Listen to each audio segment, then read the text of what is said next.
રાજાનો અધિકાર. ઉદયન રાજા દ્રવ્ય ભાવ નિશ્ચય વિહાર. દ્રવ્યથી દાનશીલતા ભાવનારૂપ જે અવસ્થા,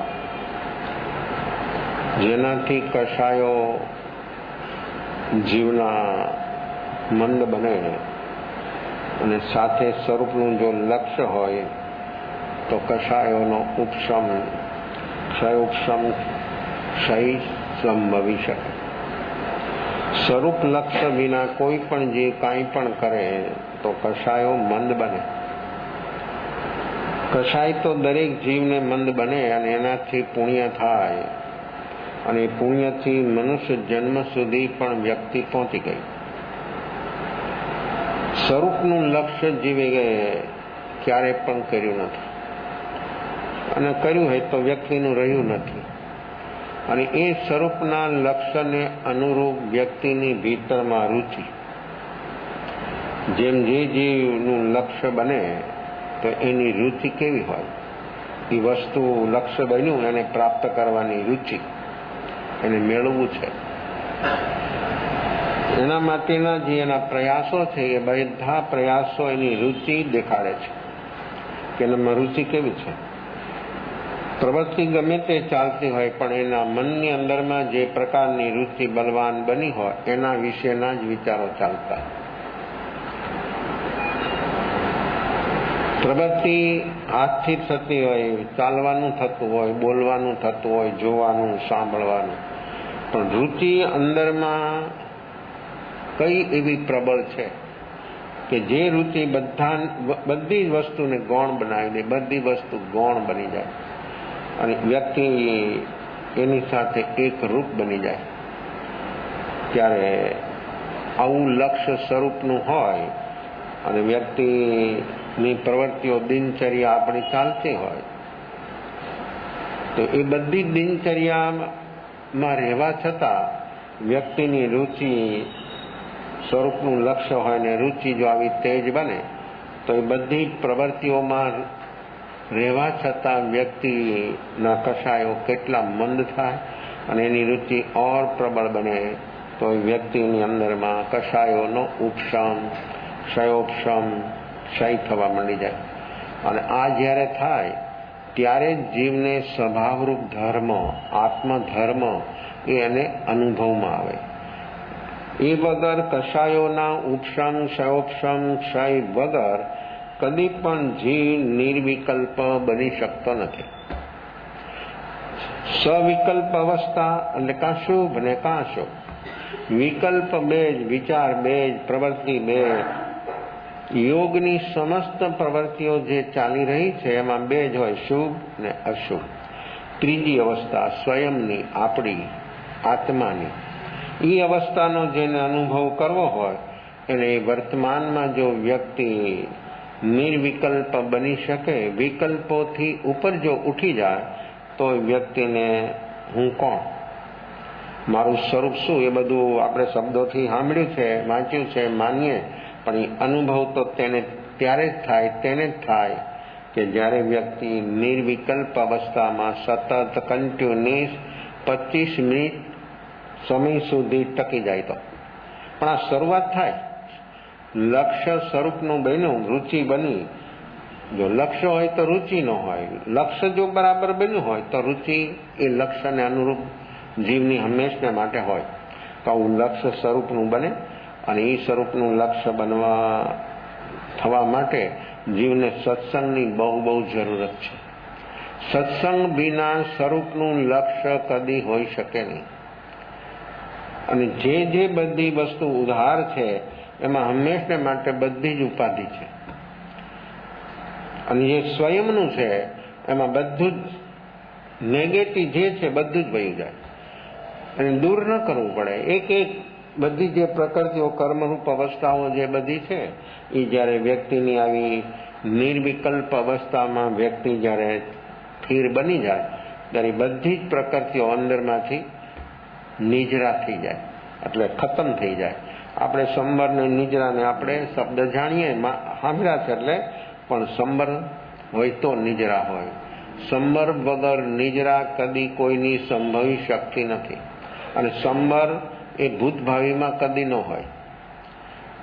સંબર વર્તમાનમાં જ હોય, અને વર્તમાનમાં નિર્વિકલ્પ વ્યક્તિ બને એટલે સંબર શરૂ થઈ ગયો. પ્રવૃત્તિ ભલે ચાલતી હોય, બહારની પ્રવૃત્તિ એની ભલે ચાલતી હોય, પણ નિર્વિકલ્પ બની ગયો, સંબર શરૂ થઈ ગયો.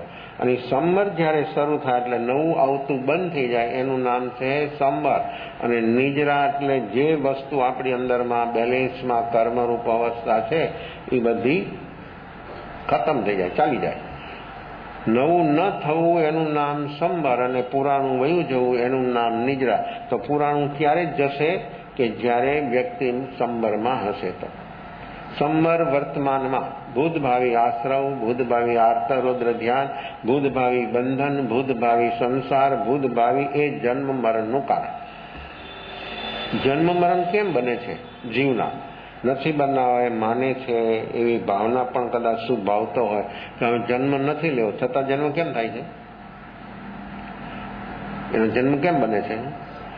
અને જન્મ થયો એટલે એની પાછળ બધું લપસીને આવવાનું જ છે. જન્મ થયો જે ગતિ જાતિમાં, ત્યાંની પાછળ બધું જ હોય. અને એ બધું ફિલ્ડ હોય ને એ બધું ફિલ્ડ પછી જો એક ગતિ છોડીને બીજી ગતિમાં જીવ જાય ત્યારે બધું નવું ફિલ્ડ બને. તો એવા કેટલા ફિલ્ડ બનાવ્યા આપણે, કેટલા બન્યા? અને જે જીવ જ્યાં જાય ત્યાં શું કે? આ મારું. અહીંયા અત્યારે બોલે છે ને, દરેક જીવ જે અવસ્થામાં જ્યાં છે ત્યાં એમ કે છે કે આ મારું, આ મારા. તો કોણ એનું અને શું એનું? એનું જે હોય એ તો સાથે રહેવું જોઈએ. એ તો કાંઈ એને જે મારું માને છે, એને જે મારું સમજે છે, એ તો કોઈ ચીજ, આ શરીર પણ, આ શરીર આપણે કહીએ છીએ શરીર હું, શરીર મારું, તો શરીર પણ અહીંયા રહી જાય. તો શું એનું? કોણ એનું? તો આ કેમ આમ બોલે છે? આ કેમ આમ થાય છે? જેમ ઘણાને નાની ઉંમર બોલતા શીખે ને બાળક, ત્યારે ઘણાને જાતિ સમરણ થઈ જાય છે અને ભૂતકાળનું બોલે. તો અહીંયા તો બધું છે, જ્યાં એનો જન્મ થયો અહીંયા તો બધું મા બાપ છે, રિલેશન બધું છે, છતાં એ એક કાંઈ ન બોલે. ભૂતકાળનું કેમ બોલે? એની વર્તમાનમાં થોડી પરતો હટી ગઈ, તો એને અંદર જાતિ સમરણ. એટલે જાતિ સમરણ જ્ઞાન એ મતિ જ્ઞાનનો ભાંગો છે, ભેદ છે.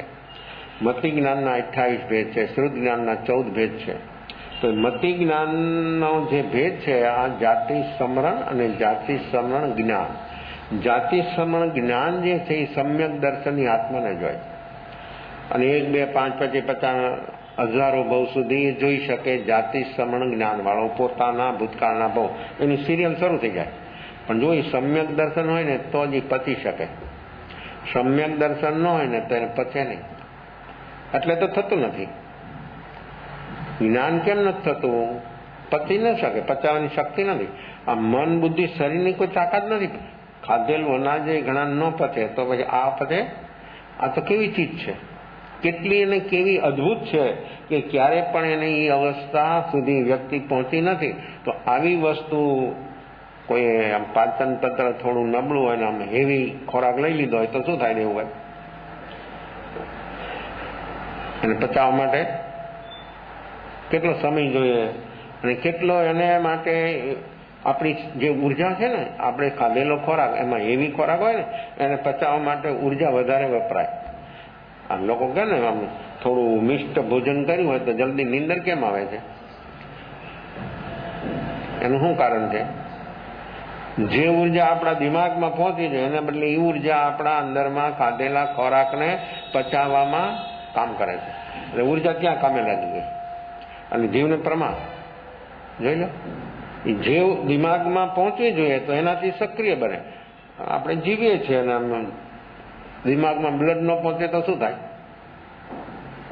બધું બરાબર છે, હાર્ટ બરાબર છે, બધું બરાબર, દિમાગમાં ખૂન ન પહોંચે. આંખ જ છે, જો આંખ સુધી જો આપણને ખૂન ન પહોંચે તો શું થાય? રોશની બંધ થઈ જાય. આપણી આંખની પાછળ આટલું બધું વાયરનું ગૂંથણું છે, એટલા બધા અંદરમાં એની નસો છે, એટલી બધી બારીક. એમાંથી કોઈ પણ એક નસ સુકાઈ ગઈ, અગર લીકેજ થઈ કોઈ કારણસર, કોઈ માણસ એની ક્ષમતા ન હોય ને એટલું બધું આમ વજન ઉઠાવી લે, એકારે આમ ચટકો લાગે એમ, બકેટ પાણીની ભર્યો હોય ને બાથરૂમમાં જાય ને ઉતાવળ બહુ હોય, ઉતાવળા માણસને આવું વધારે થાય. અને ઉતાવળા માણસ બધી ઠેબા ખાવા પડે, છતાં એ સમજે નહીં.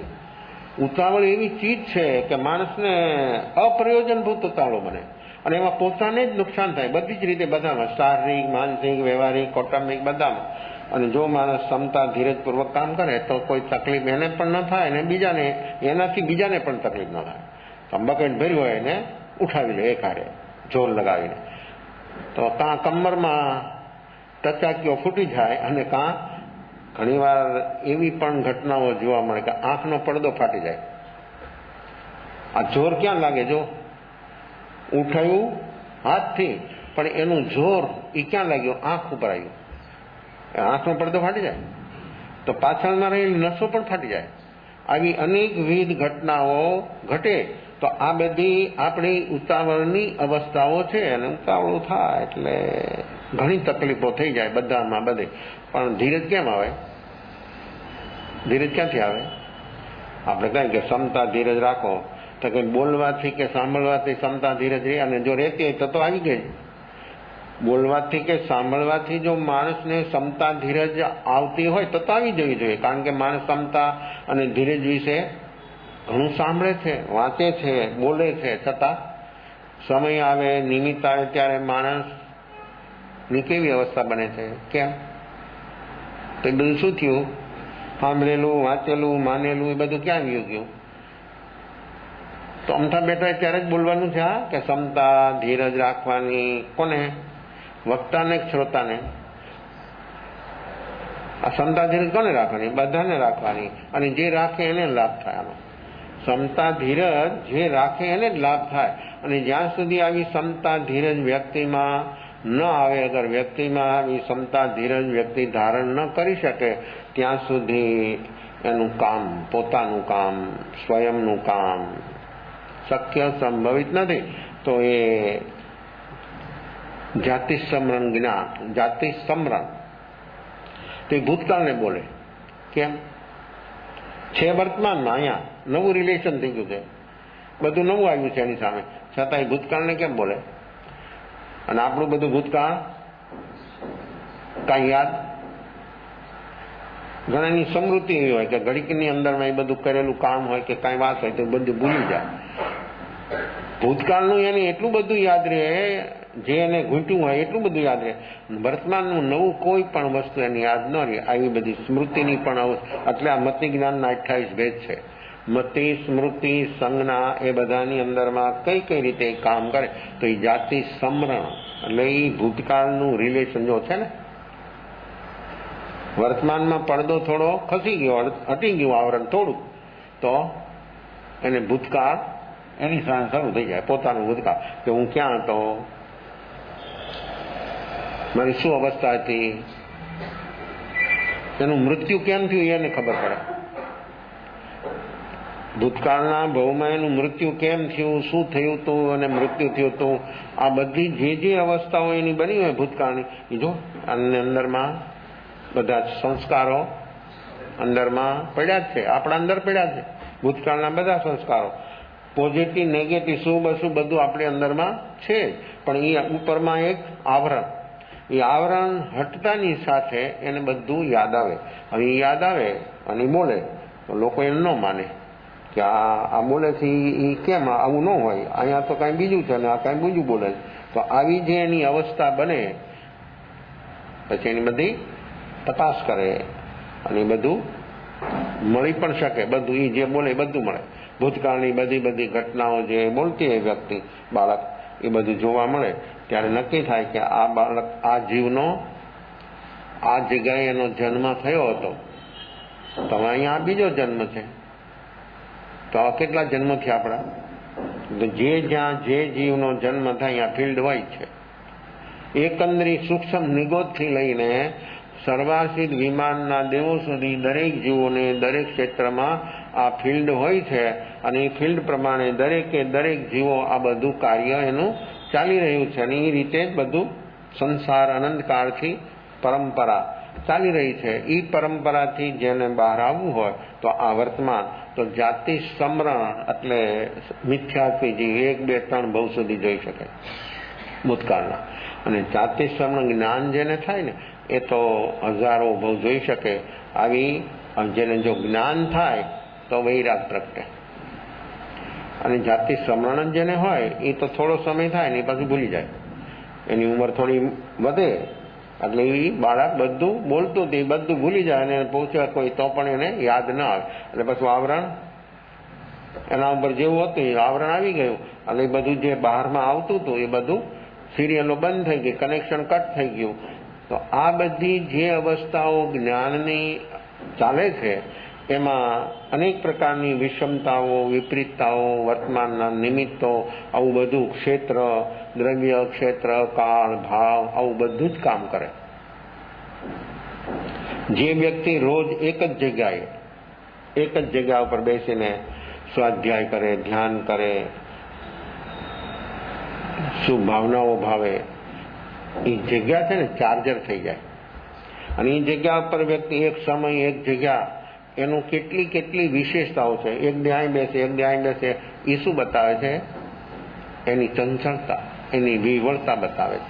એક જ જગ્યાએ, એક જ આસને, એક જ સમયે માણસ જ્યારે એ કાર્ય કરવા માટે બેસે તો એ જમીન જે છે એ જ્યાં બેસે છે રોજ, એ જમીન ચાર્જર થઈ જાય, અને જલ્દી એના વાઇબ્રેશનો એ વ્યક્તિને કામ કરે, અને વ્યક્તિ જલ્દીમાં જલ્દી નેગેટિવ ભાવોથી, નેગેટિવ ઉર્જાઓથી વ્યક્તિ જલ્દી બહાર આવી જાય, અને એનું પોઝિટિવ બધું જે એને કામ કરવું છે એ બધું કામ એટલું બધું વ્યવસ્થિત અંદરમાં થવા માંડે.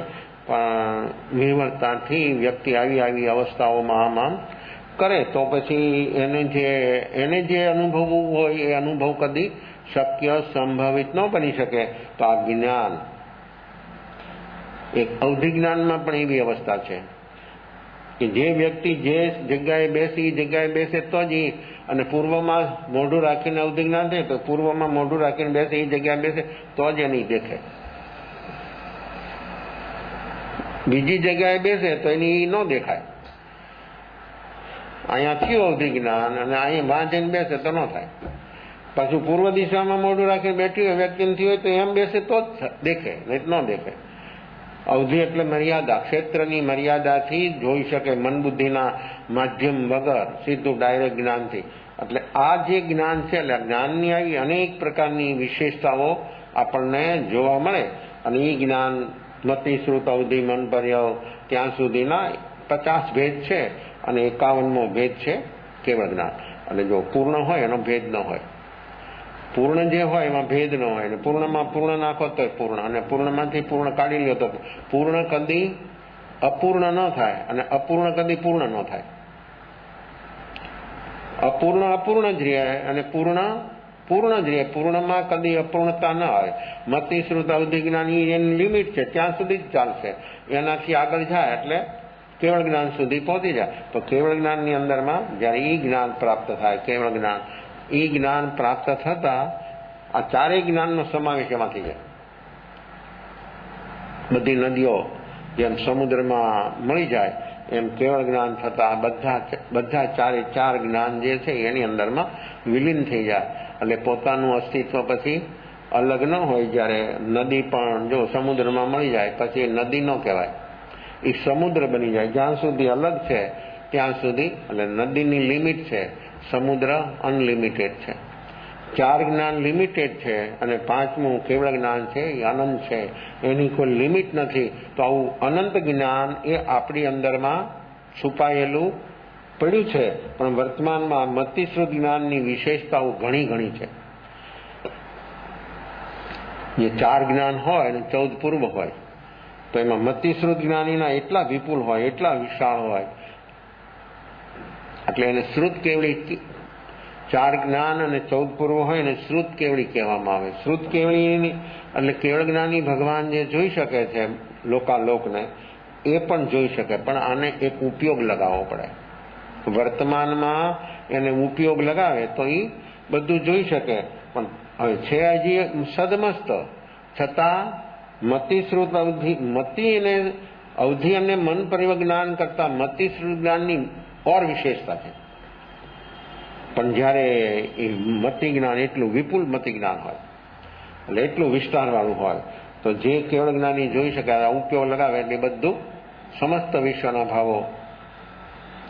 ધર્મ ગોષ્ઠાના શિષ્ય ધર્મરુચિ અણગા. ધર્મરુચિ એવા સાધક છે, અદભુત સાધક છે, 6ઠા 7મા ગુણસ્થાનના ધારક. એ ધર્મરુચિ અણગાર માંસ ખમણનું પારણું છે. માંસ ખમણનું પારણું. આવી કઠોર તપસ્યા, નહીં આલોક, નહીં પરલોક, નહીં કોઈ ઈચ્છા, નહીં કોઈ અપેક્ષા. જો સાધક બન્યા પછી પણ અપેક્ષાઓ રહી, મુનિ બન્યા પછી પણ અપેક્ષાઓ રહે, અને અપેક્ષા રહે તો આગળ યાત્રા ચાલી ન શકે. અને અપેક્ષા ગમે ત્યાં બની, ગમે તેવા પ્રકારની બની, એટલે વ્યક્તિ ત્યાં રોકાઈ જવાની, એ અટકી જ ગઈ. અપેક્ષા જ વ્યક્તિ અટકી જાય અપેક્ષાથી. અને અપેક્ષા જે હોય એ પૂરી થવાની નથી, અને પૂરી ન થાય એટલે વ્યક્તિને દુઃખ થવાનું જ. આ નિયમ છે. તો આ તો એવા સાધક હતા, નિર્લેપ, નિસંગ, અસંગ સાધક હતા.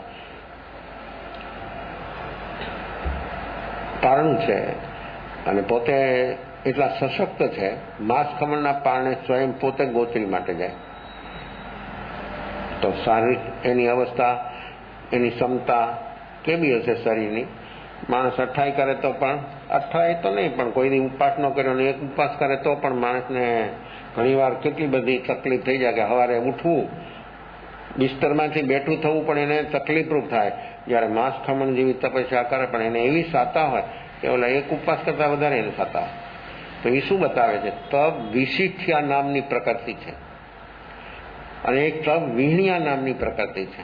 તપ વિશિષ્ઠ્યા નામની પ્રકૃતિ ભૂતકાળના ભવોની અંદરમાં જો એને અર્જિત કરી હોય તો આવું એ આરામથી, લોકોની જે બહુ બહુ કઠિન લાગે એને એકદમ આસાનીથી, આરામથી એને એ તપ થાય. તપ વિશિષ્ઠ્યા, વિસ્તારપૂર્વક વિશાળ તપ બની શકે એનાથી. પણ એમાં કાંઈ લક્ષ્ય કાંઈ બન્યું બીજું? આલોકનું, પરલોકનું, કીર્તિ, આબરૂ, પ્રશંસા, કોઈ એવું કાંઈ બન્યું અંદરમાં? ખલાસ. તો એ તપ સમ્યક ન રહે. સમ્યક તપ ત્યારે જ બને કે કોઈ પ્રકારની ઈચ્છા અપેક્ષા ન બને, ત્યારે એ તપ સમાધિ બની જાય. અને અપેક્ષા બને તો એ તપ સમાધિ ન બને. સમાધિ ત્યારે જ બને કે એ તપ દ્વારા એ જે સાધક છે તે ગુણસ્થાનથી ઓર આગળ ચાલે, અને એ ગુણસ્થાનથી આગળ ચાલે અને એની અંદરમાં જે તે પ્રકૃતિઓનો ઉપશમ, ક્ષયોપશમ ને ક્ષય થાય તો એ જીવને 6ઠું છે તો 7મામાં જાય, 7મું છે તો 8મામાં જાય. એવી એની અંદરમાં વર્તમાન અવસ્થા બને પરિણામની. તો જરૂરી આત્મા આગળ, લોકો એમ કહે કે અત્યારે કેવળ જ્ઞાન નથી પણ પુરુષાર્થ જ નથી. શુક્લ ધ્યાનના 4 ભેદ છે: પદસ્થ, પિંડસ્થ, રૂપસ્થ અને પદસ્થ અને પિંડસ્થ અત્યારે સંભવી શકે છે, પણ જીવને રુચિ, લગન એવી ક્વોલિટીની હોય તો એના માટે એ વાત 2 સ્ટેપ સુધી પણ એ વ્યક્તિ ત્યાં પહોંચી શકે. પણ એનો પુરુષાર્થ, એની લગન આગ જેવી હોય એના માટે આ બધી વસ્તુ શક્ય બને. તો જે ગુણસ્થાન છે એનાથી આગળ ઉપર એનું લક્ષ્ય બને કે અહીંયા ઊભું રહેવાનું નથી, આ એક સાધન છે, એનાથી પણ આગળ ચાલવાનું છે.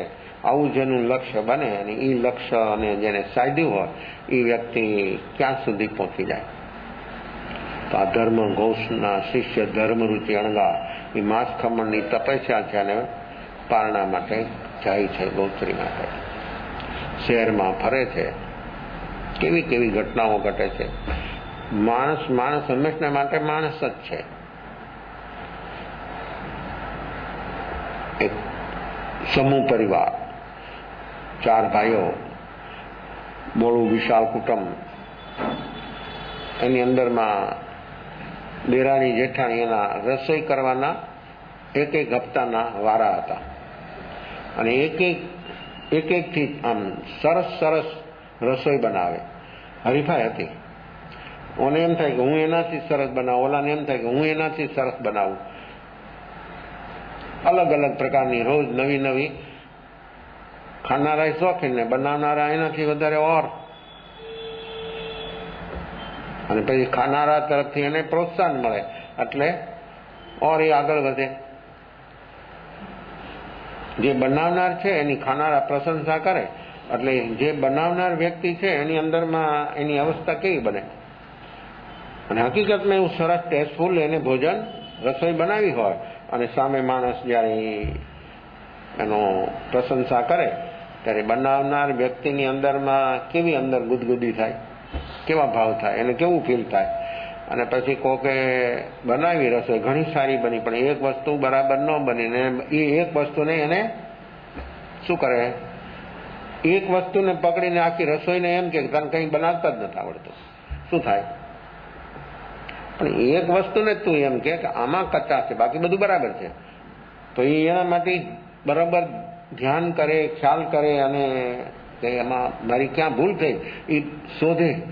પણ એક વસ્તુને પકડીને બધું જ તમે ખરાબ કરી નાખો. અને મનુષ્યના મનની આવી અવસ્થા વધારે હોય છે. દરેક વસ્તુની અંદરમાં આવી અવસ્થાઓ, ગુણોમાં પણ એમ ને દુર્ગુણોમાં પણ એમ, જેની અંદરમાં એટલા બધા સદગુણ હોય પણ એકાદ એવો દુર્ગુણ હોય તે બધા સદગુણ છુપાઈ જાય. અને કોઈની અંદરમાં એટલા બધા સદગુણ હોય તો એક દુર્ગુણથી છુપાઈ જાય. આ તો બધી અનેકવિધ અવસ્થાઓ જીવોની ચાલી રહી છે. તેવી હરીફાઈ હતી. નાગેશ્વરી એનો નંબર હતો રસોઈ કરવાનો અને બનાવે છે. અને હેતુપૂર્વક દૂધી આવે ને, દૂધી, એ દૂધી અને તુરિયા ઘણી વાર કડવા પણ હોય. અને હેતુપૂર્વક કડવા મંગાવ્યા. કડવા આવી ગયા એમ નહીં. અને બહેનો જયારે આ સુધારે ત્યારે એને ચાખે. એ દૂધી કે તુરિયા જયારે સુધારતા હોય ને ત્યારે એને ચાખે કે આ કડવું છે. જરાક વા કડવું હોય તો કે હાલે, પણ વધારે કડવું હોય તો સાઈડમાં મૂકી દે. અને હેતુપૂર્વક મગાવ્યું કડવું. અને કે એવું હું બનાવું, આ કડવાનું હું મીઠું બનાવી દઉં અને એટલું સુંદર બનાવું, એવું સુંદર બનાવવું. લાવ્યા, બધું કર્યું અને એટલા મરી મસાલા અંદરમાં નાખ્યા છે સબ્જીમાં. અને પછી બન્યા પછી પોતે ચાખે છે કે પીરસા પહેલા હું ચાખી લઉં કે આ કડવું રહ્યું છે કે મીઠું થયું છે, શું થયું યાર, એની અવસ્થા શું છે. અને જો કડવું બન્યું રહ્યું હોય ને હું જો પીરસીશ તો મારું બધું, આ એક સબ્જીથી મારી બધી રસોઈ બગડી જશે, ખરાબ થઈ જશે. જે વસ્તુનો જે સ્વભાવ છે, જો આમાં એટલા મરી મસાલાને એટલું બધું નાખ્યું છતાં એનું જે કડવો સ્વભાવ હતો એ સ્વભાવ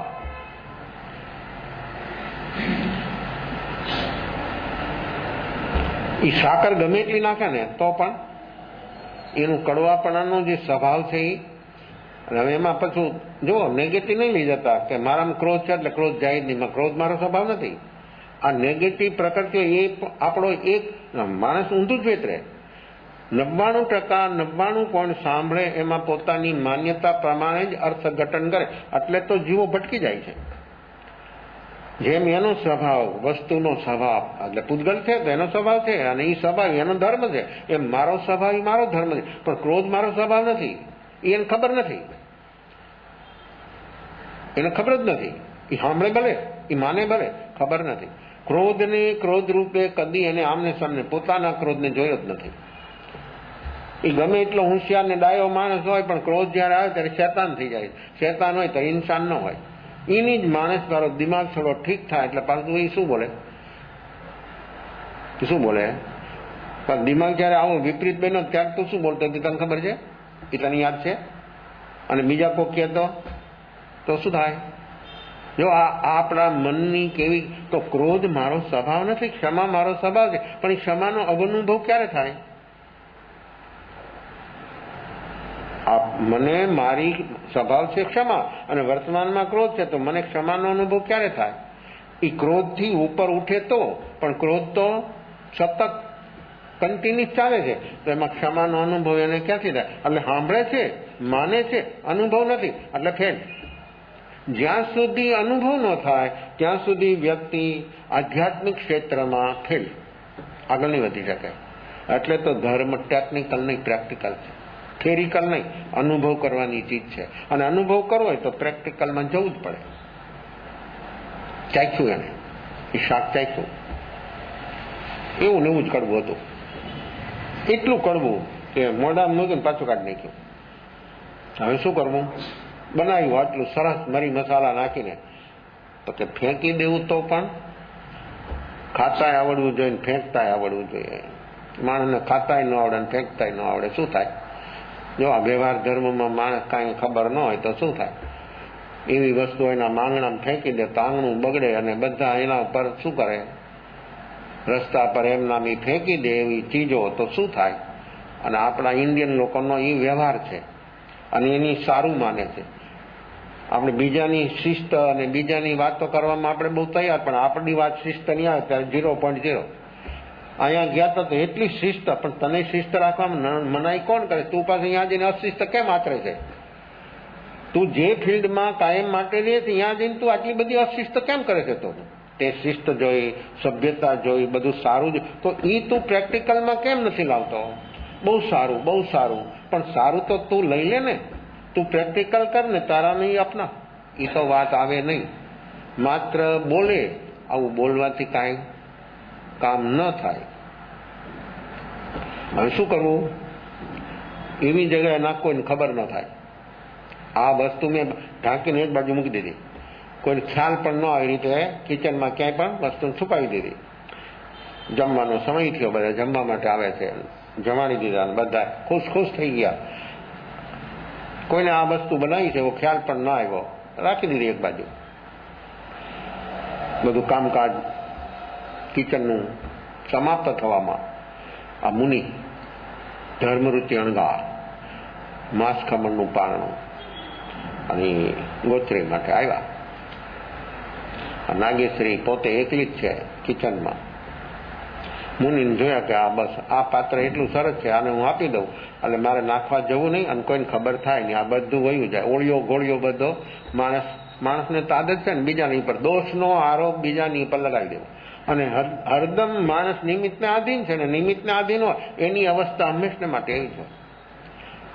100% પોતાની ક્ષતિ છે, ગલતી છે, તો 100% બીજાને પર નિમિત્ત ઉપર આરોપ લગાવી દે.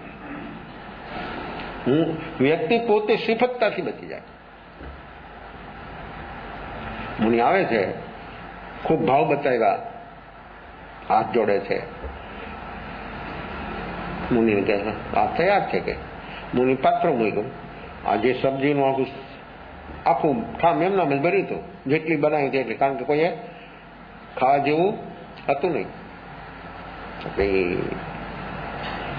આમ એટલા ભાવ બતાવીને મુનિ કીધું કે થોડું જ આપો બેન, બધું નાખી દીધું. આખું પાત્ર શાકથી ભરાઈ ગયું. તો મુનિને વિચાર્યું કે હવે બીજી વસ્તુ લેવાનો આમાં હવે અવકાશ નથી, આ એક જ પૂરું થઈ જશે આપણું કામ.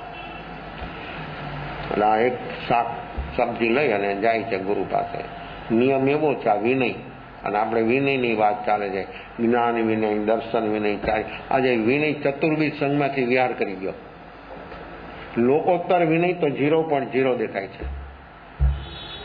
લોકોત્તર વિનયની કેટલી વિશેષતાઓ છે ને કેવી વિશેષતાઓ છે એ તો જ્યારે ઉત્તરાધ્યયન સૂત્ર પહેલું અધ્યયન અમને ગુરુદેવ જ્યારે વાંચના આપતા હતા અને એ જ્યારે વિનયના ભાવો બતાવતા હતા ત્યારે અહીંયા ઊભા થઈને વંદન કરવાના ભાવ થઈ જાય. અને અમે એવું કર્યું છે કે આ વાત, આવી વાત, આવો વિનય, આ લોકોત્તર વિનય જીવનમાં એક જ વિનય આવી જાય તો ઈગો ખતમ થઈ જાય અને સમ્યક દર્શન ક્યાં ક્યાં થઈ જાય.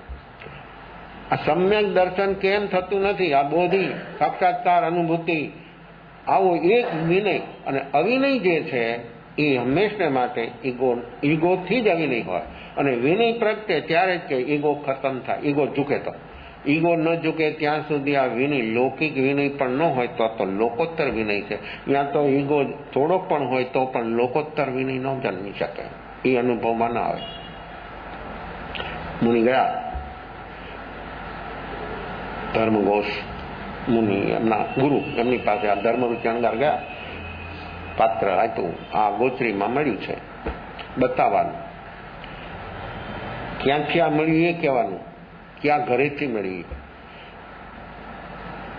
મુનિ બતાવે છે ને પાત્ર જ બહાર કાઢ્યું ત્યાં તેની વાસથી ગુરુને ખ્યાલ આવી ગયો કે આ તો કડવું છે મુનિ, આ તમારે ઉપયોગ કરવા જેવું નથી.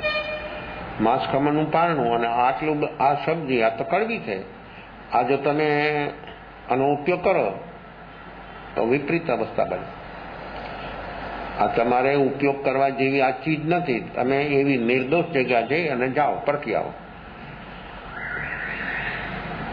ધર્મ રુચિ અણગા ગુરુએ આજ્ઞા કરી એટલે જો માંસ ખમણનું પારણું છે, વિકલ્પ નથી કે પરખી આવવાને, તો એમ ન કીધું કે આ ભલે રહ્યું, હું બીજી ગોચરી લઈ આવું અને પછી પારણું કરીને પછી હું આની વિધિ બધી કરી દઈશ.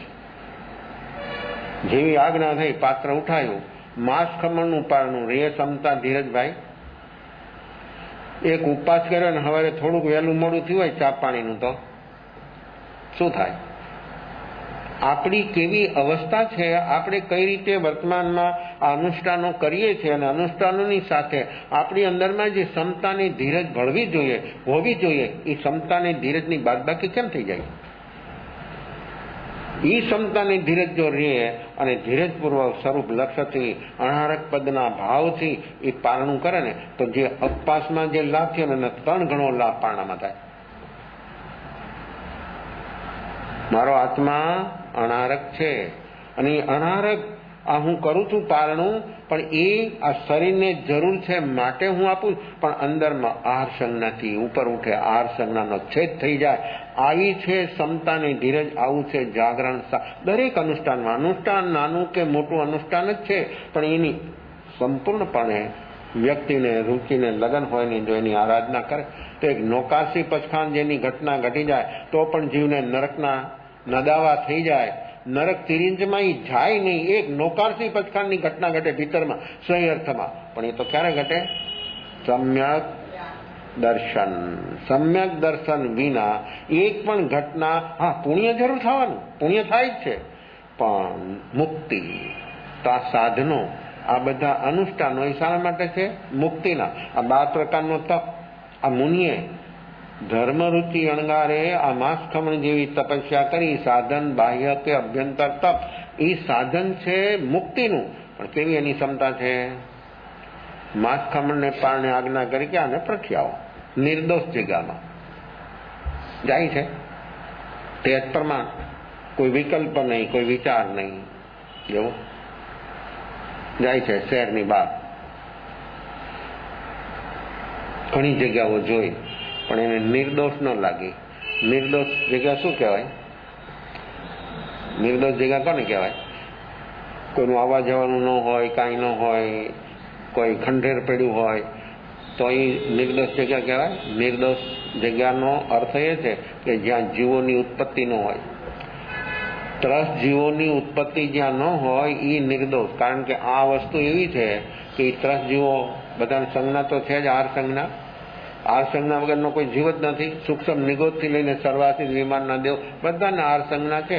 અને જ્યારે જ્યારે જેમ જેમ આહાર સંજ્ઞા એની ખુલે છે એટલે આહારની ઈચ્છા, જીવને ખોરાકની ઈચ્છા થાય છે, તો એ જીવો અહીંયા ખાવા માટે આવશે.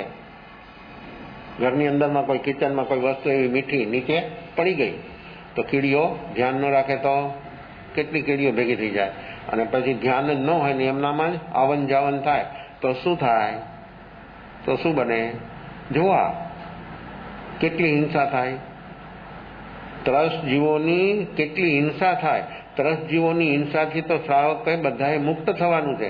થાવર જીવોની મર્યાદા છે કે થાવર જીવો તો એની જરૂરત છે એટલે લિમિટેડ બનાય. ત્યારે ત્રસ જીવો તો કોઈ પણ સંયોગોમાં બેરેન્દ્રીથી પચંદ્રી સુધી બધાને ત્રસ કહેવાય. પછી બેરેન્દ્રી, તેરેન્દ્રી, ચૌરંદ્રી, અસંગની પચંદ્રી એને મન નથી, પણ પછી સંઘની પચંદ્રી, એમાં પણ જીવની અંદરમાં જ્યારે આવું સાવધાનીપણું હોય, જાગરણ સાક્ષીભાવ હોય, ત્યારે એને કોઈ તકલીફ પોતાના દ્રવ્ય પ્રાણની અને બીજાના દ્રવ્ય પ્રાણની અને પોતાના ભાવ પ્રાણની અહિંસા એ દયા પાડી શકે. ગયા જોયું, ઘણી જગ્યાઓ જોઈ, એને નિર્દોષ નથી લાગતી. તો જ્યાં કુંભાર આ બર્તન પકાવે એને નિભાડા કહેવાય. એ કુંભારના નિભાડા સુધી પહોંચે છે, અહીંયા બધી રેખા જ હોય. અને જ્યારે નિભાણો જડતો હોય ત્યારે ઘણા એ નિભાણાની સિવાય બહારની કેટલી જગ્યા પણ એ બધી એટલી બધી ગરમ થઈ જાય અને એક દિવસમાં એ કામ ન હોય. નિભાણાના તો 5-15 દિવસ, મહિનો દિવસ એ શરૂ થયા પછી ચાલે. અહીંયા ગયા એને જોયું કે આ બધી રેખા છે ને એટલે અહીંયા જીવો નહીં હોય. અને જો પાછું એનામાં કેવો વિવેક છે. એક સાથે પાત્રા કુલ ઊંધું ન વાળી દીધું, એક ટુકડો મૂક્યો, 5 મિનિટ ઉભા રહ્યા. આ સમતાની ધીરે કેવું કામ કરે છે. આ ભાવ પ્રાણની દયા કેમ થાય? એક ટુકડો મૂક્યો ને 5 મિનિટ થઈને કીડીઓ લેન થઈ ગઈ. તો કાંઈ નીચે પડ્યું હોય ને એવી જગ્યાઓ જોઈએ ને, અમે ઘણી વાર ગોચરી કરવા બેઠા ને કાંઈ ન હોય, અને ગોચરી થોડીક ચાલુ થઈ ને એટલી સમયમાં તો આમ કેટલી કીડીઓ ચારે બાજુથી ઘેરી વળે. અને શું કરવું? એ ગોચરી પડી મૂકીને એનું નિવારણ કરવું જોઈએ. એને અહીં ગોચરી કરવા કાંઈ નીચે પડી વસ્તુ કેટલી સુગંધ આવે છે અને ક્યાં હોય, કેટલી દૂર હોય, અને એનાથી એક ઘ્રાણેન્દ્રિયથી પકડી લે છે. કેટલી શક્તિ છે આપણી ઇન્દ્રિયોમાં, કેટલી શક્તિ છે. તો જ્ઞાનમાં કેવી તાકાત છે. જ્ઞાન તો બધું સમસ્ત વિશ્વને પૂર્ણ પ્રત્યક્ષ દેખાય. પૂર્ણ જ્ઞાનની અંદરમાં આ 5 ઇન્દ્રિયો, મન અને બુદ્ધિમાં, 10 પ્રાણમાં જે શક્તિ છે ને એનાથી અનંત શક્તિ આપણા જ્ઞાનમાં છે. કીડીઓ લાઈન થઈ ગઈ અને જેવી એને અડે મરી જાય. આ તો વિષ હતું, પોઈઝન હતું. અહીંયા નાખવા જેવું છે નહીં. આ નિર્દોષ એકેય જગ્યા નથી. એની બહાર આવ્યા મુનિ, એક જગ્યાએ જઈને બેઠા. ગુરુએ કહ્યું છે કે નિર્દોષ જગ્યામાં પરણવજે. તો આ મારો કોઠો છે ને, આ મારું પેટ છે ને, એ નિર્દોષ છે. કેવી વ્યાખ્યા કરી નિર્દોષની. જમીન ક્યાંય નિર્દોષ નથી, કારણ કે ગમે ત્યાં હું મૂકીશ તો પણ અહીંયા કોઈ સંભાવના નથી જીવોને આવવાની. ત્યાં પણ આટલી બધી જીવ જો આવી ગયા તો બીજી જગ્યાએ હું ગમે ત્યાં નાખીશ આ ચીજને. કારણ કે એટલા અંદરમાં મરી મસાલા નાખ્યા હતા ભગતદા, પણ કડવો સ્વભાવ, કડવો કેશવ લીમડો, દૂધે બહુ સિંચાય, સાકરથી સિંચે તો એ મીઠો કદી ન હોય. લીમડાને પાણી નહીં દૂધ પાવ, લીંબોળી વાવો અને પછી એને પાણી નહીં દૂધ પાવ તો પણ શું થાય? જેવું બીજ એવું ફળ. જેવું બીજ એવું ફળ હોય ભાઈ. બીજ અલગ ને ફળ અલગ કોઈ દી હોઈ શકે જ નહીં, ક્યાંય દુનિયામાં જોવા ન મળે. તો અહીંયા જો ભાવ પ્રાણની દયા આના ભીતરમાં કેવી છે. ભાવ પ્રાણની દયા. મારો આ પેટ છે ને એ નિર્દોષ છે. બેઠા મુનિ એ શાકને બધું રગડી નાખ્યું, ચોળી નાખ્યું, રસ બનાવી દીધો. ગુરુએ કહ્યું છે ને નિર્દોષ જગ્યામાં તું પરત. આ એક શબ્દ, અને એ શબ્દની પ્રેક્ટિકલી આજ્ઞાનો આ પાલન કરે છે. આરાધના કેવી થાય? આજ્ઞા એ આરાધના. આપ લોકો સાંભળો છો, પણ એનો પ્રેક્ટિકલી શું ચીજ છે? ગુરુએ કીધું કે નિર્દોષ જગ્યામાં જઈને તું પ્રગટજે. તો બહારની કોઈ જગ્યા ઘણું ફેર્યા, પણ એને નિર્દોષ જગ્યા બહારમાં ક્યાંય જોવા ન મળી. અને પ્રયોગ પણ કર્યો અહીંયા, આ નિર્દોષ જગ્યા લાગી તો અહીંયા પણ જીવ આવી ગયા.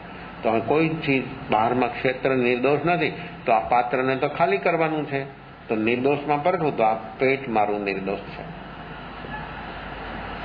આજ્ઞા આણાએ જમવું, આણાએ તો આ બોલવાનું નથી. જીવનમાં પ્રેક્ટિકલ, અને પ્રેક્ટિકલ થાય તો આવો વિનય પ્રગટે. આવો વિનય પ્રગટે તો એનો ઉદ્ધાર, એનો બેડો પાર થયા વગર રહી ન શકે. બેસી ગયા, ચોળી નાખ્યું શાક, એક રસ થઈ ગયું, માંડ્યું મોઢે. માંસ ખમણનું, તપસ્યાનું, પારનું શેનાથી થયું?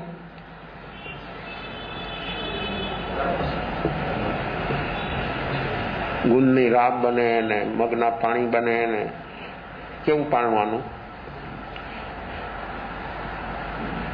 વિષ, પોઈઝન. પી ગયા મુનિ, અને પીધા પછી જીવનભરનું અનશન વ્રત લઈ લીધું. સંલેખના અહીંયા બેઠા બેઠા ગુરુએ કહ્યું છે કે નિર્દોષ જગ્યામાં પરખજે. આ નિર્દોષ જગ્યા મારી જ છે, અને પી ગયા. આ ભાવ પ્રાણની કેવી દયા હોય છે, એવો એનો સમાધિ ભાવ. એટલા એના અંદરમાં ભાવ, એવા ભાવ. એ ભાવની અંદરમાં આ તો વિષ હતું ને, તો વિષે વિષનું કામ કર્યું. જો આને આનું કામ કર્યું. આ શરીરમાં આવું વિષ નક્કી છે કે આનાથી જીવને કાયા જુદા થવાના છે, તો પણ એને જીવવાની ઈચ્છાની ને મૃત્યુનો ભયની અને સંલેખના વ્રત લઈ લીધું. એક પણ પ્રવૃત્તિ બદલી નહીં. જયારે આ વિષનું પરિણમન થવા માંડ્યું અંદરમાં, અને વિષ તો જયારે કોઈ પણ વિષ, પ્રાણીનું વિષ, સાપનું, બીછુનું, ઘણા પ્રાણીઓમાં વિષ છે, એ કોઈ પણ કાઢે ત્યારે એનું વિષ હાડ સુધી ન પહોંચે, બ્લડમાં ન જાય ત્યાં સુધી એ જીવી જાય. અને જેવું એ હાડ સુધી પહોંચી ગયો એટલે હાડમાં જે બ્લડ છે એને બ્લોક કરી દે બધું. આ તો આખા શરીરમાં એનું પરિણમન થયું. એટલી બધી ક્વોન્ટિટી હતી. એક અવસ્થા અને એક પણ ક્ષણ માટેના પરિણામ ન બગડ્યા. શરીરમાં જે થાય છે એના અનુભવે છે. નસો તૂટે છે. અફીણના બંધાણી હોય ને દરબાર લોકો, એ અફીણ ન મળે તો પગ ટાંટિયા તૂટે. અફીણના એવા બંધાણી હોય કે રોજ એક તોલો અફીણ ઘોળીને ઘૂંટીને પી જાય, એને કઈ ન થાય, કારણ કે રોજનો એનો રોજનો અભ્યાસ છે. અને ન મળે તો એના ટાંટિયા તૂટવા મળે, અને એને નાકમાંથી મોઢામાંથી પાણી નીકળવા માંડે ને સુસ્તી થઈ જાય. એવું થઈ જાય કે એને કઈ ગમે જ નહીં. પણ જેવો એ કહુંબો આપે તો એ બાપુ ઉભા થઈ જાય, અને એટલી એનામાં તાકાત આવી જાય કે એ જે કામ હો પણ એ બધું કરી દે. પણ એ નસો ઉતરી ગયા પછી આ વિષ પી ગયા મુનિ, સંલેખના વ્રત લઈ લીધું. એક પણ પ્રણતિ એની બગડતી નથી. આયુષ પૂરું થયું, બહુ સમય લાગ્યો. ધર્મઘોષ આચાર્યને એમ થયું કે આ મુનિ ગયા, બહુ સમય થઈ ગયો. બીજા 2 શિષ્યોને પાછળ મોકલે કે જાઓ તપાસ કરો શું થયું મુનિનું. આ તપસ્વી મુનિરાજ છે. 2 મુનિ જાય છે, જુએ છે, તેના પાત્ર અને ઉપકરણો બધા પડ્યા છે. આ તો પ્રાણ પંખે ઉડી ગયું. મુનિ ત્યાં ખલાસ થઈ ગયા. આવીને એના ઉપકરણો હતા બધા, વસ્ત્ર પાત્ર લઈને આવ્યા છે, અને કહે છે ગુરુ મહારાજને કે તો એમની સમાધિ થઈ ગઈ છે. ગુરુને એમ થયું કે આવા શિષ્ય, આટલો પાત્ર શિષ્ય, અને નિર્દોષ જગ્યા મેં કહી, અને નિર્દોષનો એને અર્થ એવો કર્યો કે અમારા પેટ સિવાય બીજું કોઈ નિર્દોષ નથી. અને એને ઘણી એની તપાસ પણ કરી હશે, છેવટે આ એને કાર્ય કર્યું. પણ હવે એના પરિણામ કેવા રહ્યા અને એ જીવ કઈ ગતિમાં ગયો એ મારે જોવું છે. આમની પાસે કેવળ જ્ઞાન નહોતું, અવધિ જ્ઞાન નહોતું, મન પરિજ્ઞાન નહોતું. મક્તિ ને શ્રુત 2 જ્ઞાન હતા. હા, મક્તિ શ્રુત જ્ઞાનની વિશાળતા કેટલી છે, કેટલી વિશાળતા છે. આચાર્યને એમ થયું કે આ શિષ્યના પરિણામ અંત સમય ઉપર જેવા પ્રકારના હશે એવી ગતિમાં એ જીવ ગયો હશે. એટલે એમને અનુમાન એવું લગાવ્યું કે આના પરિણામ કદાચ બગડી ગયા હોય અને તો એ જીવ નરકમાં ગયો હોય, તો સીધો ઉપયોગ લગાવ્યો નરકમાં. પહેલી નરકમાં એક નરકમાં કેટલા નારકી? અસંખ્ય હતા. આ જ્ઞાન કેવું પ્રત્યક્ષ છે, નરક તો કેટલી દૂર છે. 7 રાજ્યો અહીંથી નીચે છે આ નરક, અને એક નરક એક રાજ્ય ક્ષેત્ર રોક્યું છે. 14 રાજલોક ક્ષેત્ર છે તો 7 નરક 7 રાજ્યો છે. એક રાજ્ય આ 300 લોક ને 6 રાજ્ય ઉર્ધ્વ લોક, આ 14 રાજલોક ક્ષેત્ર. એમાં પહેલી નરકની અંદરમાં અસંખ્યાતા નારકી જ્ઞાનનો ઉપયોગ, મતિ જ્ઞાન અને આ શ્રુત જ્ઞાનનો ઉપયોગ લગાવ્યો. અસંખ્યાતા નારકીને જોઈ લે કે આમાં નથી. આજે જ્ઞાનની પહેચાન કેવી છે, જ્ઞાન કેવું આટલા જીવોની વચ્ચે આ જીવે એને પકડવો. જ્ઞાનની સમર્થ, જ્ઞાનીની તાકાત બીજી, ત્રીજી, 7 નરક જોઈ લીધી, ક્યાંય નથી આજે. તિર્યન ગતિ, કેટલા તિર્યન છો? 5 તિર્યન તો સંઘની, જલચર, થળચર, ઉર્પર, ભૂતપર, ખેચર, આ 5 સંઘની એક અસંખ્યાતા. એક ને જોવે છે, એક જળચર, થળચર, ઉર્પર, ભૂતપર, ખેચર, એમાં ભેદ ને પ્રભેદ બધા તિર્યંશમાં ન જોવા મળ્યો. ઉપયોગ લગાવ્યો ભવનપતિ ના ભવનો, અસંખ્યાતા ભવનપતિ દેવો, ન્યાય ન મળ્યો જીવ. વ્યંતર દેવો, અડીદીપની 12 અસંખ્યાતા નગર, આ વ્યંતર દેવોના અસંખ્યાતા નગરો, અડીદીપની 12 એ જોયું, ન્યાય ન મળ્યો. જ્યોતિષ દેવો, ત્યાં ઉપયોગ લગાવ્યો, ક્યાંય ન મળ્યો. આજે દ્વૈમાનિક દેવ શરૂ થયો. હવે પહેલું, બીજું, ત્રીજું, એક એક દેવલોકને જોવે છે. એક એક દેવલોકમાં અસંખ્યાતા દેવ અને એ બધું જોવે છે જ્ઞાન દ્વારા. આ કેવી સિરિયલ, આ જ્ઞાનની તાકાત કેવી. ત્યાં જે વસ્તુ બધી ચાલતી હોય, આમ જેમ ટીવી જોવો છો આપ લોકો, એમ પ્રત્યક્ષ અને બધું દેખાય. એ જીવો, હવે જીવને પકડવો જાતો. આ ધર્મ રુચિ અણગારનો આત્મા ક્યાં દેવલોકમાં ક્યાં છે, કેમ ઓળખવો? એના વર્ણ ગંધ રસ સ્પર્શથી ઓળખાય. આ તો આત્મા છે, આત્મામાં તો આ કાંઈ છે નહીં. વર્ણ ગંધ રસ સ્પર્શ, જો આ જ્ઞાન કેટલું પારદર્શક હોય છે અને કેટલું વિપુલ છે. આ મતિ શ્રુત જ્ઞાન કેટલા વિશાળ ને વિપુલ. કેવળ જ્ઞાની ભગવાનને પણ બોલવું હોય ને તો એને મતિ શ્રુતનું અવલંબન લેવું પડે. જ્યારે વાણી વાગરે, પરમાત્મા તીર્થંકર જ્યારે ઉપદેશ કરે, પ્રવચન તીર્થંકરનું હોય, બાકી બધા લેક્ચર. તો એ જયારે પ્રવચન ચાલતું હોય, એ પ્રવચનની અંદરમાં એ બધી જે એ બોલે તો મતિશ્રુત જ્ઞાનનો એને અવલંબન લેવું પડે. કારણ કે કેવળ જ્ઞાન તો મૌન છે, એ ન બોલે. તો મતિશ્રુત જ્ઞાનનું અવલંબન લે અને એ વ્યક્ત કરે. પેલું, બીજું, ત્રીજું દેવલોક એક એક જોવે છે. 12 દેવલોક, 3 કિલ્વિનસી, 9 ગ્રહે, ક્યાંય ન મળ્યો છે. અને અનુત્તર વિમાન આવે છે. વિજય એક એક જોવે છે. 5 અનુત્તર વિમાનમાં જેટલા દેવો છે, એક એકમાં સંખ્યા બધા સમકીતી. 5 અનુત્તર વિમાનમાં જેટલા દેવો છે, એક એકમાં સંખ્યા બધા સમ્યક દર્શની. 1, 2, 3, 4, 5માં ગયા. સર્વાસિદ્ધ મહાવિમાન સુધી ઉપયોગ લગાયો. બેઠા છે અહીં ત્રીજા લોકમાં. સર્વાસિદ્ધ વિમાનની અંદરમાં ઉપયોગ લાગતાની સાથે આ ધર્મરુચિ આત્મા પકડાઈ ગયો. એટલા ખુશ થયા કે ભલે એને અનશન વ્રત કર્યું અને આ બધું આવી રીતે આ કામ થયું એનું, અને આને પણ એના આત્માનું કલ્યાણ થઈ ગયું. એક જ જન્મ સર્વાસિદ્ધ મહાવિમાનમાં જે દેવો છે એનો એક જ જન્મ છે. 4માં છે એના 2 હોય, 3 હોય, 4 હોય, 5 સુધી પણ હોઈ શકે. ત્યારે સર્વાસિદ્ધ મહાવિમાનમાં જેટલા દેવો છે બધા એકાવતારી અને બધા છે. તો 5માં સમ્યક દર્શન એકાંત, જેમ 7મી નરકમાં બધા જ મિથ્યાથી, એમાં સમ્યક દર્શન હોય નહીં, સમ્યક દર્શન થાય પણ નહીં. એમ 5 અનુત્તર વિમાનમાં બધા એકાંત સમકીતી આત્માઓ. તો આવી આ ભૂમિ સુધી વ્યક્તિ પહોંચી ગઈ. એના પરિણામ કેવા રહ્યા છે, એના ભાવ કેવા રહ્યા છે?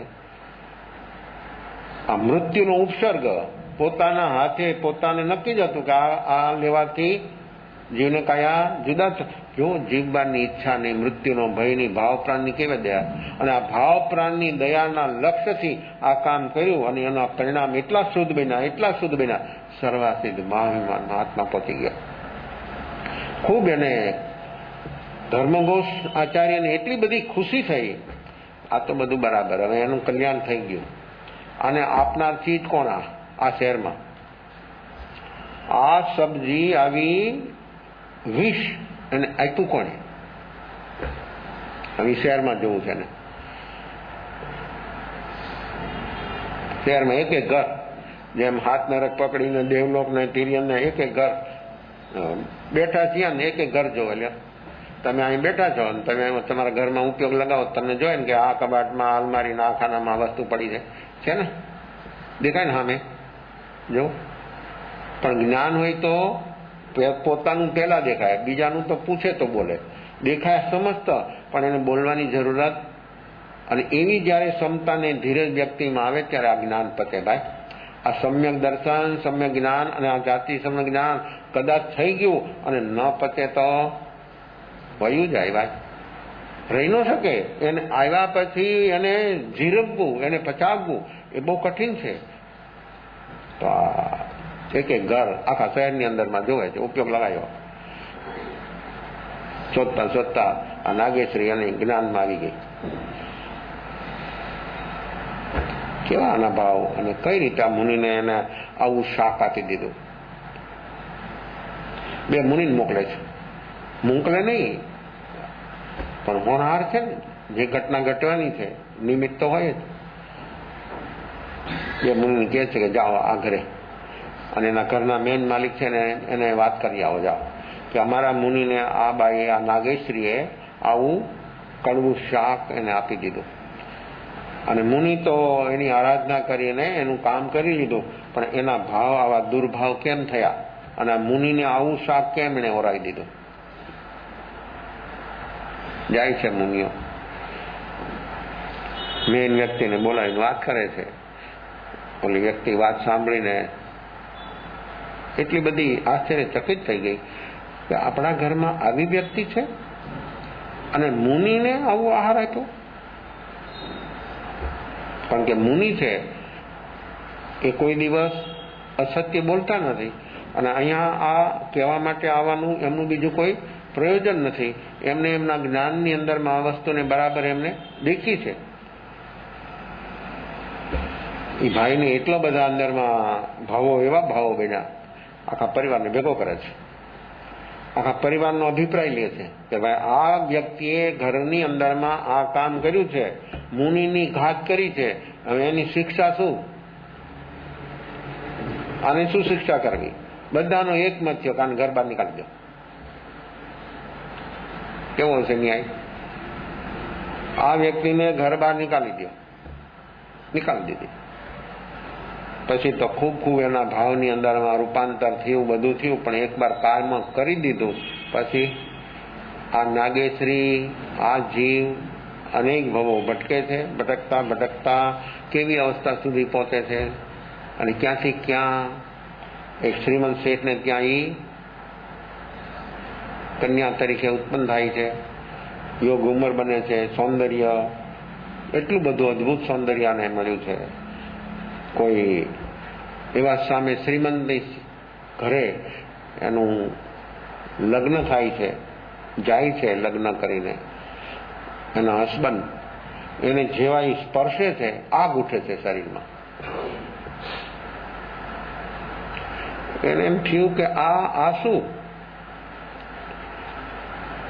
આમ હાથને સ્પર્શે, એના આખા શરીરમાં ગમે ત્યાં સ્પર્શે આગ ઉઠે. આ શું ચીજ છે? જોવે છે 2 દી 4 દી 5 દી 15 દી એ જ અવસ્થા. પિતાને એમ થયું કે જરૂર કાંઈક આની અંદરમાં પ્રોબ્લેમ છે. અને એકવાર દીકરાને બોલાવીને બેસાડીને પૂછે કે ભાઈ શું છે. બહુ એની પર પ્રેસ કરે છે, અને પછી કહે છે કે આમ છે. કન્યાના પિતાને ખબર મોકલે છે કે ભાઈ આમ છે આ વાત, આ કોઈ પણ સંયોગોમાં અમે અહીંયા આને રાખી શકીએ એમ નથી, લઈ જાઓ તમે તમારી દીકરીને. જાય છે પિયર. સમય પાસ થાય છે. આ શેઠને એમ થયું કે આવું જુઓ રૂપ સૌંદર્ય કેવું, એટલે આપણે માછલીની વાત કરી હતી ને, શરીર કેવું, પણ અંદરમાં આવી બુદબુ ક્યાંથી? આ પ્રકૃતિની બુદબુ કેવી છે? એ કેવો પંડિત હતો. આ વ્યક્તિ કેવી પંડિતાઈ હતી ને કેવું એની પાસે વિદ્વતા હતી, અને એ વિદ્વતાનો ઉપયોગ શું કર્યો? એને કાશ્યપ બુદ્ધની સામે પડ્યો. જે ગુરુ છે એ ગુરુની સામે પડે છે, અને ગુરુની એટલી બધી એને એમ થાય છે એ જાણે છે, હું જાણું છું, એનાથી હું વિશિષ્ટ છું. જોઈ આ માણસનો ઈગો આ માણસને કેવો પરેશાન કરે છે. આ કાશ્યપ બુદ્ધનો શિષ્ય બને છે, અને શિષ્ય બન્યા પછી એટલો પ્રકાંડ વિદ્વાન પંડિત બને છે, અને એની સામે જ પડે છે. અને એના બધા જ એને એમ થાય કે એ જાણે છે, હું જાણું છું, એ બોલે છે, હું જ બોલું છું. પણ આની અંદરમાં અનુભવ હતો, અને આ તો માત્ર પંડિતાઈ હતી, બુદ્ધિનો વિષય હતો. બુદ્ધિનો વિષય ઉધાર છે, ને અનુભવ છે એ તો સ્વયંનો છે, અને અનુભવ ભીતરમાં થાય ત્યારે વસ્તુ અલગ બની જાય. આના જીવનમાં આવી અવસ્થા બની, અનેક ભવો પછી આ અવસ્થા સુધી આ વ્યક્તિ પહોંચી, પણ એને કોઈ સ્પર્શ ન કરી શકે. આટલી બધી એની શરીરની વિપરીતતા, જલનશીલ. એના પિતા વિચારે છે શું કરવું આને માટે. એક દિવસે બેઠા છે, ઈંડોળા ઉપર હિંચે છે શેઠ, અને એક યુવાન ભિખારી નીકળે ત્યાંથી બોલાવે છે. માણસને નોકરને હુકમ કર્યો કે આની હજામત કરી નાખો, અને નવડાવો ધોવડાવો, અને સરસ મજાના કપડા પહેરાવો. બોલો ભિખારી તો ખુશ થઈ ગયો અને શેઠ એટલું બધું સરસ એને જમાડે છે. શેઠ પછી એને કહે છે કે મારી દીકરીના લગ્ન તારી સાથે કરવા. બોલો કે હું સપનામાં છું, આ બોલેથી સાચું છે કે શું? એકની એક દીકરી, અરબો ખરબોની સંપત્તિ. શેઠ કે આ કરવી શું સંપત્તિ? કરી દીધા લગ્ન. આ ભિખારી પણ જયારે એનો હાથ પકડવા જાય છે એના અંદરમાં આગ ઉઠી કે આ શું? અહીંયા રહેવું એ તો મૃત્યુ જ છે કે અહીંયા રહેવાય? જો આવી બધી સગવડ ને આવી બધી સુવિધા, ભિખારીમાંથી સીધો કરોડપતિ લોટરી લાગી ગઈ કહેવાય ને. પણ કે અહીંયા તો ખતરો જ છે. હવે પૈસો કિંમતી કે જીવન કિંમતી?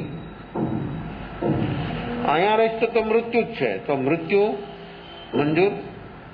મૃત્યુ મંજૂર નથી. આ મૃત્યુ ન જોઈએ તો શું કરવું? હવે ઓલું જે નબળાઈઓ ધોળાઈ જેના કપડાનું પોટલું હતો ને બધા બાંધીને એક જગ્યામાં ખૂણામાં રાખી દીધા હતા. રાતના ઉઠ્યો ને પોટલું લઈને ભાગી ગયો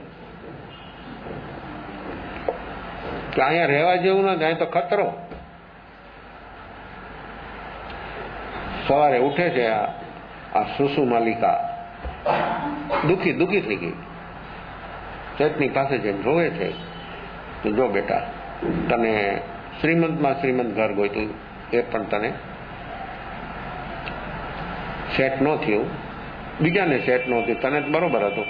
આ ભિખારીની સાથે મેં લગ્ન કર્યા એ પણ તને વાત સેટ ન થઈ. હવે શું કરવું? આ શેઠે અન્નક્ષેત્ર ખોલી દીધું અને પ્રવૃત્તિમાં જોડી દીધી. સુસુ માલિકાને પ્રવૃત્તિમાં જોડી દીધું, અન્નક્ષેત્ર ખોલ્યું. નાનો તું વહીવટ કર, આ બધું ધ્યાન રાખ, બધાને જમાડ. આ કામ ચાલે છે. એક સાધ્વી અકસ્માત અહીંયા ગોત્રી માટે આવી ગયા. ભાવથી હોરાયું, બધું કર્યું. પછી જાય છે ત્યાં કે તમે શું કરો? તો કે અમે સાધના કરીએ છીએ. તો તમે ક્યાં જશો? તો કે અમારા ગુરુની છે, ત્યાં જશો. તો મારે તમારી સાથે આવવું છે. તો કે હાલો. જાય છે, બધી વાતચીત કરે છે. બહુ એને ગમ્યું. તો કે હું સાધ્વી બની જાઉં. જોવાના ભાવ બદલી ગયા. હવે મારા માટે સાધ્વી પણ બહુ શ્રેષ્ઠ છે ને હું સાધ્વી બની જાઉં. આવા ભાવથી ગુરુની પાસે જઈને કહે છે મારે તમારા શિષ્ય બનવું છે. અભ્યાસ કરે છે, સમય આવે છે ને મુનિ જીવન સ્વીકારી લીધું, સાધ્વી બની ગયા. સાધ્વી બન્યા પછી સાધના કરે છે અને સાધના કરવામાં આતાપના લેવી છે. સાધ્વીને આતાપના લેવી હોય તો ઉપાશ્રયની અંદરમાં લેવાય. મુનિ લે તો બહાર ખુલ્લામાં જઈને આતાપના લઈ શકે. ગરમીની શરદીની આતાપનાઓ લે. જો ગુરુણીને કહે મારે આતાપના લેવી છે, હું જાઉં બહાર. ગુરુણી કે એ સાધુનું કામ છે, તમારે આતાપના લેવી તો અહીંયા લ્યો. એક વાર બે વાર ના કહી તો પણ એ જાય છે. આજ્ઞાની વિરુદ્ધ કોઈ પણ કામ કરે ને ગમે એવું કામ હોય, આરાધના ન થાય, વિરાધના થાય 100%. આ ધર્મ રૂચિ અણગારે આરાધના કરી ગુરુની આજ્ઞાથી નિર્દોષ જગ્યામાં પરળ છે. પોતાનું પેટ નિર્દોષ છે નક્કી કરી નાખ્યો ને એનો ઉપયોગ કર્યો. ક્યાં પહોંચી ગયા? સર્વાસિદ્ધ મા વિમા એકાવતારી. હવે આ સુસુ માલિકા જાય છે બહાર, ગામની બહાર એક ગાર્ડન છે, એમાં જઈને આતાપના શરૂ કરે છે.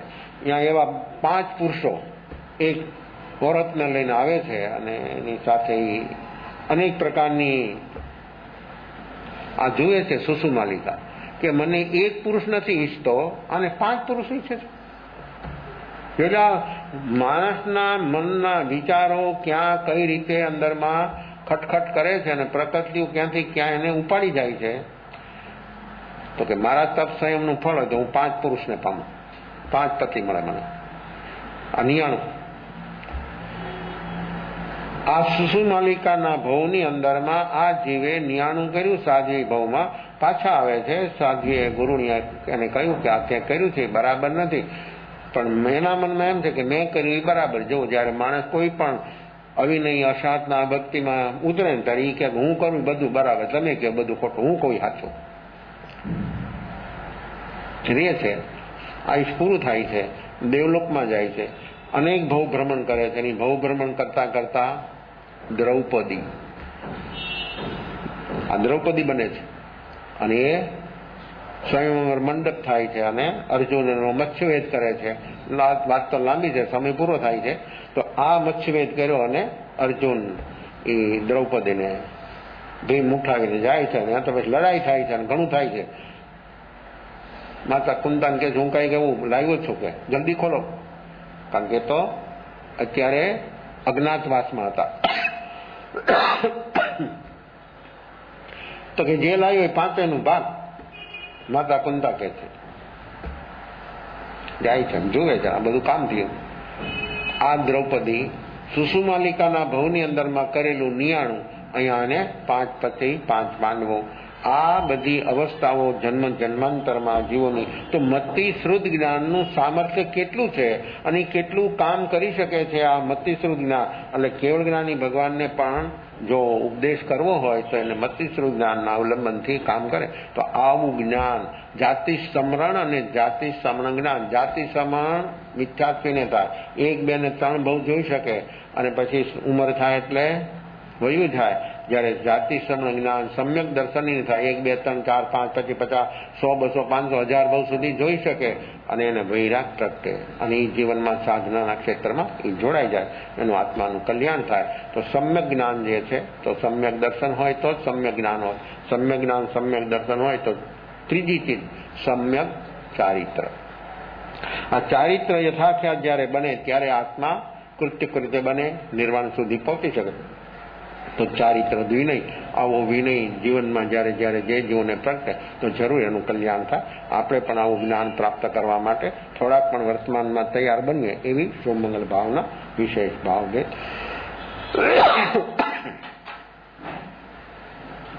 ચદારી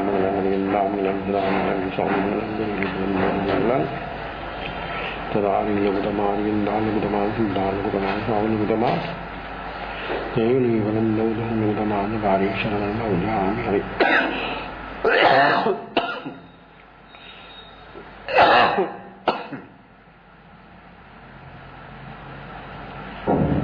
હરિયંતે શરણમૌજામિ શ્રી શરણમૌજામિ સાઉ શરણમૌજામિ કેવલીવલંદૌધમ શરણમૌજામિ. ચાર મંગલ યાર તમ યાર સંગર જય બહુ સાગર માંગર ગય सकल कर्मणोऽयन्न मोक्षतः सुखरियनन् भावधरी जीवत्री मुदयाय संसारमाय शरणाजा और शरण नहीं को ये नर नारी आगे अक्षय जगपनो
महावीर स्वामी भगवान सदगुरु सतोर्वेद